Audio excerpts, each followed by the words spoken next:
Jeste li ikad željeli tekst prikazati na čitavom ekranu u aplikaciji Docs? Google Docs ima jedinstvenu značajku dokument bez stranica.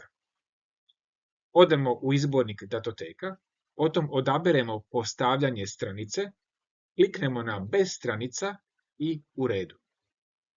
Premda sada imamo dokument bez stranica, tekst ne možemo upisivati bilo gdje, nego samo u zadanom okviru. Istina, možemo zoomirati dokument i onda smanjiti font, ali to nije praktično rješenje. Umjesto toga učinite sljedeće.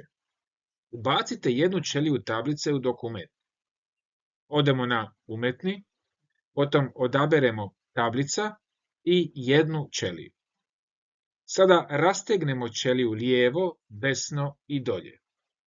Primjećujemo da više nemamo ograničenja. Tekst sad možemo upisati izvan zadanog okvira. Ubacimo neki tekst. Vidimo da sad tekst imamo na čitavoj stranici. Želite li više ovakvih trikova? Pišite nam ili ostavite komentar.